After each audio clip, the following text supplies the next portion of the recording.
और इस वक्त की सबसे बड़ी खबर, मुंबई के करीब बोरीवली मीरा रोड स्टेशन के बीच ट्रेन में फायरिंग की घटना हुई है। और आपको बता दें कि ये train Jaipur Mumbai superfast train की ट्रेन की बोगी में गोलीबारी हुई, जिसमें 4 लोगों की मौत हो गई। ये ट्रेन गुजरात से मुंबई आ रही थी। मरने वालों में एक आरपीएफ का एएसआई और 3 यात्री शामिल हैं। और बताया गया है कि ट्रेन नंबर 12956 में सुबह 5:30 बजे के करीब फायरिंग हुई और उस दौरान एक नहीं बल्कि 4 लोगों की जान चली गई। आरपीएफ के कांस्टेबल चेतन ने ही सबको गोलियां मारी है। गोलीबारी की घटना वापी से बोरीवली मीरा रोड स्टेशन के बीच हुई है। मीरा रोड बोरीवली के बीच जीआरपी मुंबई के जवानों ने आरोपी कांस्टेबल को गिरफ्तार कर लिया है और उसके बाद आरोपी को बोरीवली पुलिस स्टेशन में लाया गया। ये तस्वीरें भी इस वक्त हम आपको दिखा रहे हैं। आरोपी जवान ने अपनी सर्विस गन से ही ये फायरिंग की है, जिसमें 4 लोगों की जान चली गई है। अपने आप में बहुत बड़ी घटना की क्या ट्रेन में भी यात्री सुरक्षित नहीं है? तो आरोपी जवान फिलहाल हिरासत में है और देखिए, शुरुआती जानकारी के मुताबिक जो आरोपी है उसकी कहासुनी हुई थी एएसआई के साथ, जिसे इस घटना में गोली लगी, जिनकी मौत हो चुकी है। ज्यादा जानकारी के लिए सीधे रुक कर लेते हमारे सहयोगी विवेक का। विवेक, और क्या डिटेल्स अब तक इस खबर को लेकर सामने आ पाई है? देखिए, सबसे पहले मैं आपको तस्वीरें दिखाना चाहूंगी। न्यूज 18 इंडिया की team Jaipur Mumbai superfast train के उस बॉगी में मौजूद है जहां से फायरिंग शुरू हुई थी। मेरे पीछे आप जो देख रहे हैं ये पेंट्री कोच है और पेंट्री कोच में ही फायरिंग शुरू हुई थी। अगर मैं अपने कैमरामैन विनायक को बोलूं थोड़ा आपको नजदीक लाके दिखाए कि किस तरीके से यहां से ये फायरिंग शुरू हुई थी। पुलिस के लोग अभी भी अंदर मौजूद हैं। ये पेंट्री कोच है, यहां से फायरिंग शुरू हुई थी और अंदाजे लगाइए यहां से फायरिंग शुरू होने के बाद जो लोग हैं, जो विक्टिम हैं और जो आरोपी है, वो पेंट्री कोच से B5 तक पहुंचता है और S6 तक पहुंचता है। पेंट्री कोच से B5 और X6 की जो डिस्टेंस है वो तकरीबन 6 बॉगी है। अगर मैं आपको दिखाना चाहूंगा कि किस तरीके से लोग पैनिक होके भागे होंगे, जो विक्टिम्स थे वो भागे होंगे। पूरी ट्रेन जो है वो इंटरकनेक्टेड होती है और यहाँ से भागते हुए जो लोग थे, जो पैसेंजर थे और जो विक्टिम एएसआई था, वो अपनी जान बचाने की कोशिश कर रहा था। यहाँ से भागते हुए आगे की तरफ भागते हैं, लेकिन जो आरोपी है कांस्टेबल जिसका नाम चेतन सिंह बताया जा रहा है, वो सारे बॉगी को क्रॉस करते हुए B5 तक पहुंचता है। वहां पर ताबड़तोड़ गोलियां चलाता है और गोलियां चलाने के बाद इस पूरे मामले में तकरीबन 4 लोगों की मौत हो जाती है। 3 पैसेंजर हैं और एक एएसआई है। और सूत्रों से मुताबिक जो बड़ी जानकारी और बड़ी खबर मिल रही है कि आरोपी ने अपनी सर्विस राइफल AK-47 से फायरिंग की थी। यानी आप समझ सकते हैं कि चलती ट्रेन में AK-47 से फायरिंग हो रही है और सुबह के तकरीबन 5:30 बजे पूरी जगह पर लोग सोए रहते हैं, गहरी नींद में होते हैं। सुबह सुबह AK-47 से लगातार फायरिंग होने के बाद लोग किस तरह से डर गए होंगे। मैं आपको B5 तक कोच के ले जाने की कोशिश करूंगा, क्योंकि सारी बॉगी जो हैं वो इंटरकनेक्टेड हैं। इंटरकनेक्टेड होने के बावजूद आरोपी ने सारे विक्टिम्स का पीछा किया। पीछा करने के बाद वो वहां तक पहुंचता है और पहुंचने के बाद अपनी सरकारी राइफल AK-40 और AK-47 से ताबड़तोड़ फायरिंग करता है। पुलिस ने जहां पर फायरिंग हुई थी उन बॉगी को पूरी तरीके से बंद करके रखा हुआ है ताकि एविडेंस के साथ छेड़छाड़ ना हो। जो FSL की टीम है वो आए। देखिए, हम उस बॉगी तक पहुंच गए हैं जहां पर फायरिंग को अंजाम दिया गया था। इसके बाद जो बॉगी है वो B5 है। यहां पर फायरिंग को अंजाम दिया गया था। पुलिस के लोग अभी भी यहां पर मौजूद हैं। इस जगह पर है, ये B5 है। आगे डिस्टर्बिंग विजुअल्स है, ब्लड है, वो हम आपको नहीं दिखा सकते हैं। इसी जगह पर ये फायरिंग की गई थी। जो लास्ट बॉगी है B5, हमने आपको पूरा रास्ता दिखाया है कि किस, एक मिनट नहीं, आगे नहीं जा रहे हैं।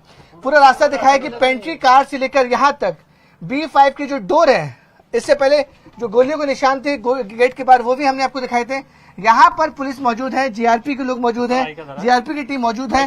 यहाँ से आगे नहीं जा रहे, यहाँ से आगे नहीं जाएंगे। तो साफ तौर पर यहाँ पर जो ब्लड है वो यहाँ पर लगाया गया है। पुलिस की प्रोटेक्शन फोर्स यहाँ पे लगाई गई है, इसके आगे नहीं जा रहे सर। नहीं बोल रहे हैं ना, तो यहाँ पर पुलिस अब इन्वेस्टिगेशन कर रही है और इन्वेस्टिगेशन करने के बाद यहाँ पर पहुंचे। तो हमने आपको दिखाया कि इतना लंबा जो टूर है, 4 से 5 बॉगी क्रॉस करने के बाद लोग अपनी जान बचाते रहे और भागने के बाद यहाँ तक पहुंचे हैं। उसके बाद पुलिस ने पूरे टीम को, जो पूरे बॉगी है, उससे पूरी तरह से कॉर्डन ऑफ कर दिया है और कॉर्डन ऑफ करने के बाद यहाँ पर जांच चल रही है। तो जिस तरीके से रीमा हमने आपको दिखाया कि 5-6 बॉगी तक लोग अपनी जान बचाते रहे, कोशिश करते रहे कि लोग बचकर बाहर निकले। देखिए जगह कितनी छोटी होती है, सिर्फ 1 से 1.5 फुट के बीच में कोई आपके पीछे AK-47 लेके आ रहा है, फायरिंग कर रहा है, उसमें से आपको 5 बॉगी क्रॉस करके आनी है। यानी कि ये साफ हो गया कि झगड़ा जो है वो ऑल ऑफ सडन नहीं हुआ था, एक प्रॉम्प्ट झगड़ा नहीं था कि एक जगह बैठे हैं, बहसा बहसी हुई, झगड़ा हुआ और गोलीबारी हो गई। ये झगड़ा काफी देर से चल रहा था और झगड़ा चलने के बाद जो फायरिंग शुरू हुई है वो पेंट्री कार से शुरू होती है और पेंट्री कार से शुरू होने के बाद फायरिंग सीधे B5, जो मेरे पीछे बॉगी देख रहे हैं B5, वहां तक पहुंचती है। 3 बॉगी में फायरिंग हुई है। S6 जो स्लीपर क्लास है, पेंट्री कार जिसमें खाना बनता है पूरी ट्रेन के लिए, और तीसरा B5 थर्ड AC टायर जिसमें मैक्सिमम फायरिंग हुई है। यानी कि आप अंदाजे लगाइए कि AK-47 से, जो सूत्रों से जानकारी मिली, AK-47 से फायरिंग हुई, कितने राउंड फायरिंग हुई होगी। और जो एक्यूज्ड हैं, जो कांस्टेबल RPF का, उसने ठान ली थी कि सबको मारना है, किसी को छोड़ना नहीं है। यही वजह है कि शुरुआती जानकारी मिल रही है कि दोनों के बीच में झगड़े होते हैं, झगड़े के बीच में जो पैसेंजर उससे बचाने की कोशिश करते हैं, पैसेंजर को वो गुस्से में मारता है, SI को भी मार देता है और सांप की जो 2-3 बॉडीज हैं वो इसी जगह पर जो B5 बॉगी है, इसके आगे बॉगी में, वहां पर सारी बॉडीज मिलती हैं और आरोपी भागने की कोशिश करता है, लेकिन उसे बोरीवली रेलवे स्टेशन पर ही GRP उसे धर दबोचती है और वहां पर उसे हिरासत में ली जाती है। अब GRP और RPF के जितने भी तमाम लीडर हैं, जो तमाम पुलिस ऑफिसर है, सीनियर ऑफिसर हैं, वो एक्यूज से पूछताछ कर रहे हैं कि आखिरकार किस वजह से उसने इतनी बड़ी वारदात को अंजाम दिया, 4 लोगों को मौत के घाट उतार दिया। जिससे मैंने आपको दिखाया कि किस तरीके से जो बॉगीज थी वो इंटर कनेक्टेड था, उस तरीके से लोगों को मारा गया है और पुलिस ने अब आरोपी को हिरासत में ले लिया है। बिल्कुल विवेक, हम देख पा रहे हैं वो खौफनाक मंजर होगा जब ताबड़तोड़ फायरिंग की गई है और उसके बाद देखिए यात्री किस तरीके से भागे होंगे अपनी जान बचाने के लिए। इस बात का अंदाजा लगाया जा सकता है कि 4 लोगों की मौत इस पूरी वारदात में हो गई है। लेकिन बड़ी खबर आ रही है कि मुंबई ट्रेन में हुई फायरिंग के मामले में ये बड़ी खबर है कि आरोपी जवान ने AK-47 से ये सभी गोलियां चलाई थी। न्यूज 18 के हवाले से योगी विवेक गुप्ता की ये बड़ी खबर है, जहां पे जिस राइफल का इस्तेमाल किया गया वो AK-47 है और जाहिर सी बात है कि ये अत्याधुनिक हथियार, और इससे जब आप फायर करते हैं तो फिर किसी का बचना मुश्किल ही होता है। और यही हुआ यहाँ भी, एक शख्स नहीं बल्कि उसको बचाने वाले जो 3 शख्स थे, जो यात्री थे इस ट्रेन में सफर करने वाले, उनकी भी जान चली गई। तो देखिए AK-47 जो कि उसकी सर्विस राइफल थी, यानी आरोपी कांस्टेबल की सर्विस राइफल, उससे ही उसने फायरिंग शुरू कर दी। और जैसा कि हमारे सहयोगी विवेक आपको तस्वीरें भी दिखा रहे थे कि पेंट्री कार से पीछा करते हुए B5 कोच तक जाना और वहां पर गोलियां चलाना, ये अपने आप में खौफनाक है उन सभी यात्रियों के लिए भी जो उस ट्रेन में उस वक्त मौजूद थे।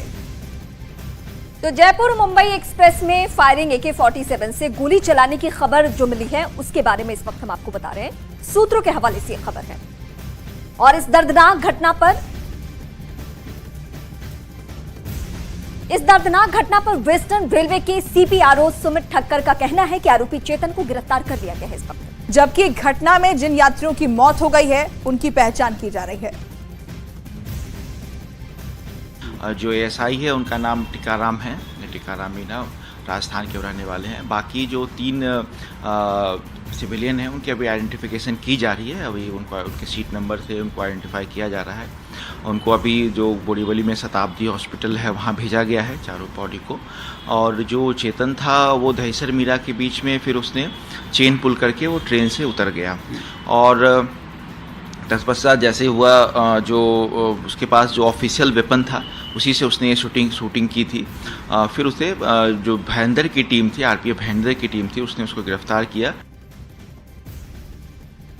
और एक बार फिर से लिए चलते हैं ग्राउंड जीरो पर, जहां हमारे सहयोगी विवेक मौजूद हैं। विवेक, क्या आरोपी जो कांस्टेबल है वो भी इस वक्त वहीं पर मौजूद है? उससे क्योंकि लाया गया था वहां पर पूछताछ के लिए और उससे ये पता लगाया जाना था कि कौन कहां खड़ा था, किस वजह से उसने फायरिंग की थी। क्या वो वहां मौजूद है ट्रेन के अंदर, कोच में? देखिए, इस समय जो आरोपी है वो बोरीवली जीआरपी के कस्टडी में है। आरोपी को बोरीवली रखा गया है, वहां पे उससे पूछताछ कर रही है। लेकिन मैं आपको ट्रेन फिर से दिखाना चाहूंगा कि ट्रेन अब पूरी तरीके से यार्ड में आ चुकी है। एफएसएल की टीम भी यहाँ पर मौजूद है, एफएसएल की टीम भी आ गई है। और जिस कोच में हमने आपको पूरा दिखाया कि किस तरीके से गोलीबारी हुई है, और मैं आपको पीछे की तस्वीर दिखाऊंगी। एफएसएल की टीम मौजूद है और एफएसएल पूरी तरह जांच कर रही है कि आखिरकार क्या सिचुएशन हुई होगी, किस तरह से पूरा घटना घटी होगी। उसको लेकर अब जीआरपी और आरपीएफ के लोग भी मौजूद हैं। ट्रेन को पूरी तरह से यहाँ पर यार्ड में लाके खड़ा कर दिया गया है और जिस बॉगी में घटना घटी है वहां पर एफएसएल की टीम जाएगी और एफएसएल की टीम जांच करेगी कि एग्जैक्टली क्या हुआ था। कुछ सबूत इकट्ठा करने की कोशिश की होगी। लेकिन जो शुरुआती जानकारी मिल रही है, जो सूत्रों के मुताबिक जानकारी मिल रही है कि आरोपी कांस्टेबल ने अपने service rifle, sophisticated rifle AK-47 से फायरिंग की थी। 3 कोच में फायरिंग हुई है। बिल्कुल, तमाम टीम्स यहाँ पर पता लगाने की कोशिश कर रही है विवेक कि आखिर ये फायरिंग क्यों हुई, विवाद इतना क्यों बढ़ा कि 4 लोगों की जान चली गई है इस पूरे मामले में। लेकिन बोरीवली का रुख कर लेते हैं क्योंकि वहां पर फिलहाल आरोपी को लाया गया, हिरासत में लिया गया है। हमारी सहयोगी श्रेया वहां से हमें ताजा जानकारी दे रही हैं। अभी श्रेया, क्या ताजा हालात बने हुए हैं? क्या पूछताछ शुरू हो चुकी है? कुछ सामने आया है? विवाद क्यों बढ़ा और इतना बढ़ गया कि 4 लोगों की मौत हो गई? देखिए, इस वक्त हम बोरीवली स्टेशन पर मौजूद हैं। तस्वीरों में आप साफ तौर पर जीआरपीएफ का पुलिस दफ्तर देख सकते हैं। यहाँ पर ही जो आरोपी चेतन है उसे रखा गया है और लगातार उससे यहाँ पर पूछताछ की जा रही है क्योंकि जयपुर मुंबई एक्सप्रेस में फायरिंग की गई है जिसमें 4 लोगों की जो है वो मौत हो गई है। ऐसे में वजह का जानना पुलिस के लिए काफी ज्यादा जरूरी हो गया है। इसके लिए अभी लगातार जो है आरोपी चेतन से जो है वो लगातार पूछताछ की जा रही है। तस्वीरों में आप साफ तौर पर देख सकते हैं कि पुलिस का बंदोबस्त यहाँ पर काफी ज्यादा है और इस वक्त आरोपी से जो है वो पुलिस लगातार जो है वो पूछताछ कर रही है कि आखिरकार ऐसा क्या हो गया कि उसने जयपुर मुंबई एक्सप्रेस में जो है इतनी बार फायरिंग की जिसमें 4 लोगों की जो है वो मौत हो गई है। ऐसे में लगातार जो है वो पूछताछ का सिलसिला यहाँ पर लगातार जारी है। पुलिस का बंदोबस्त जो है वो भी यहाँ पर काफी कड़ा किया हुआ है। देखिए, ये बताया जा रहा है कि कुछ ही दिन पहले जो है आरोपी चेतन का ट्रांसफर हुआ था। उसके घर में भी काफी ज्यादा दिक्कत थी जिसकी वजह से वो थोड़ा सा परेशान जरूर था। लेकिन ऐसी क्या बड़ी वजह हो गई कि उसने जयपुर मुंबई एक्सप्रेस में जो है अपनी गन से जो है कई बार फायरिंग की जिसमें 4 लोग जो है वो घायल हो गए हैं, जिसमें एक अधिकारी था, वहीं 3 जो है वो आम जनता थी जिससे टोटल मिलाकर जो है 4 लोगों की जो है वो मौत हो गई है। ऐसे में आरोपी चेतन से लगातार जो है पुलिस यहाँ पर पूछताछ कर रही है कि आखिरकार ऐसा क्या हो गया है कि उसे चलती ट्रेन में फायरिंग करनी पड़ी। आपको बता दें 5:30 बजे के करीब जो है ट्रेन में जो है लड़ाई झगड़ा हुआ जिसके बाद आरोपी चेतन ने जो है वो कई बार फायरिंग की जिसमें 3 मैं आपका रुख करूंगी। यहाँ से तस्वीरें लगातार आपके जरिए हम देख रहे हैं, लेकिन मैं फिर से एक बार विवेक का रुख करूंगी। विवेक, इस घटना के बारे में तमाम बातें हो रही हैं, लेकिन 4 लोगों की जान जाना और उसमें हजारों ऐसे यात्री जो कि उस वक्त कितने खौफ में आ गए होंगे, क्या उनको उनके जगह पे पहुंचा दिया गया है? क्योंकि एक पैनिक सिचुएशन हो गया होगा जब ये घटना हुई होगी और उस वक्त यात्री सेफली अपने अपने घर जाएं, ये बहुत बड़ी चुनौती हुई होगी।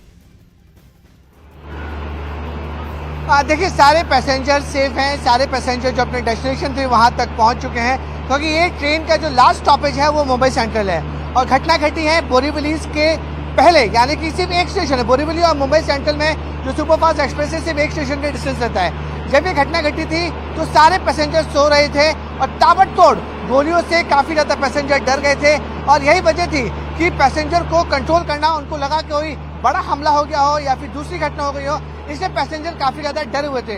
उन्होंने जो वहाँ पे पुलिस मौजूद थी उन्हें इस बात की जानकारी दी कि फायरिंग की आवाज आ रही है। जनरल कोचेस से जो फायरिंग की आवाज सुनने के बाद जो आरपीएफ के जो दूसरे ड्यूटी ऑफिसर थे वो वहाँ पे पहुंचते हैं क्योंकि ट्रेन जो है वो मुंबई में की बॉर्डर पे एंट्री कर चुकी थी। बोरीवली सबसे बड़ा स्टेशन है वेस्टर्न रेलवे का जहाँ पे मुंबई की शुरुआत होती है। वहाँ पर जैसी ट्रेन को रोका गया तब पता चला कि जो आरोपी कांस्टेबल है उसने लगातार फायरिंग शुरू की है।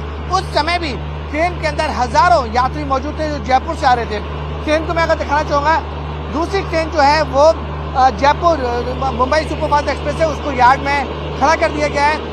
जिस कोच में फायरिंग हुई थी अब उस कोच में एफएसएल की टीम गई है, वहां से मीडिया को सब हटा दिया गया है क्योंकि एफएसएल की टीम सारे कोशिश को जांच करेगी कि आखिरकार वहां पे कोई सबूत इकट्ठा करने की कोशिश करेगी।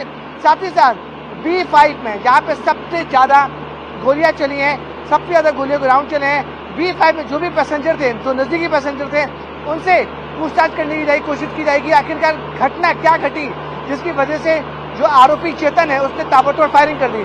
बिल्कुल शुरुआत में विवेक, तो जानकारी मोटिव मिली- आखिर क्या था ये पता लगाना